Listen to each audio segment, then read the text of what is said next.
പ്രേക്ഷകരെ നിങ്ങളിത് കാണുക, അതെ ഇത് കണ്ടേ മതിയാകൂ. അതേ പ്രേക്ഷകരെ, നമ്മുടെ സച്ചിയും രേവതിയും വീണ്ടും താലി കെട്ടുന്നു, അവരുടെ ശാന്തി മുഹൂർത്തം നടക്കുന്നു. ആഹാ പൊടി പൊടി മേളം, പൊടി പൂരം തന്നെ. നമ്മുടെ സച്ചിയും രേവതിയും എന്താ പറയുക, ആ ഒരു പരസ്പരം അറിഞ്ഞ് ആ ഒരു മനസ്സ് നിറയെ സ്നേഹത്തോടെ വീണ്ടും താലികെട്ടും മാലയണിയലും. പിന്നെ നമ്മുടെ അച്ഛമ്മ അത് രണ്ടും കൽപ്പിച്ചാട്ടോ ശാന്തി മുഹൂർത്തം നടത്തിയിട്ടേ പോകൂ എന്നുള്ള ഒരു രണ്ടും കൽപ്പിച്ച് വാശിയിൽ തന്നെയാട്ടോ ഇപ്രാവശ്യം വന്നിരിക്കുന്നത്. അപ്പോൾ എന്തായാലും ആഘോഷങ്ങളുടെ ഒരു പൊടിപ്പൂരം തന്നെയാട്ടോ നമ്മുടെ സച്ചിയുടെയും രേവതിയുടെയും ജീവിതത്തിൽ. അപ്പുറത്ത് നമ്മുടെ ശ്രുതി ഇവരുടെ ജീവിതം ഏകദേശം തകരുന്നൊരു മട്ടാട്ടോ. ആ ഒരു സൂചനകൾ തന്നെയാണ് നമുക്ക് പ്രൊമോയിൽ കാണുവാൻ സാധിക്കുന്നത്.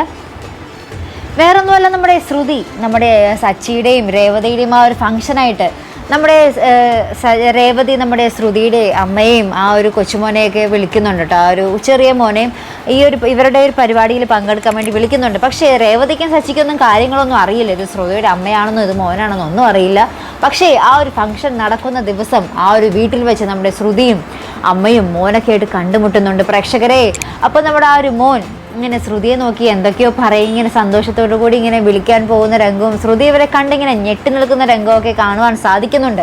അപ്പോൾ എന്തായാലും ശ്രുതിയുടെ കള്ളത്തരം അവിടെ പൊളിയുമോ? നമ്മുടെ സച്ചി രേവതിയുടെ പുതിയ ജീവിതം തുടങ്ങുമ്പോൾ നമ്മുടെ ശ്രുതിയുടെയും ജീവിതം താലി പോലും കാണാതെ മടങ്ങേണ്ടി വരുമോ എന്നൊക്കെ തന്നെയാണ് കേട്ടോ ഇനി വരാൻ പോകുന്ന എപ്പിസോഡിൽ നമുക്ക് കാണേണ്ടി വരുന്നത്. അപ്പോൾ എന്തായാലും നമ്മുടെ സച്ചിയുടെയും രേവതിയുടെയും ആ ഒരു മനോഹരമായിട്ടുള്ള ജീവിതത്തിലേക്ക് കടക്കുകയാണ് പ്രേക്ഷകരെ. അപ്പോൾ അതിനൊക്കെ ആയിട്ട് നമുക്ക് കാത്തിരുന്ന് കാണാം. അപ്പോൾ ഇതുപോലെ പ്രൊമോ റിവ്യൂസിനും എപ്പിസോഡ് റിവ്യൂസിനും ഒക്കെ നിങ്ങൾ മറക്കാതെ ചാനൽ സബ്സ്ക്രൈബ് ചെയ്യുക. അടുത്തൊരു വീഡിയോ വരുന്നത് വരയ്ക്കും ഗുഡ് ബൈ.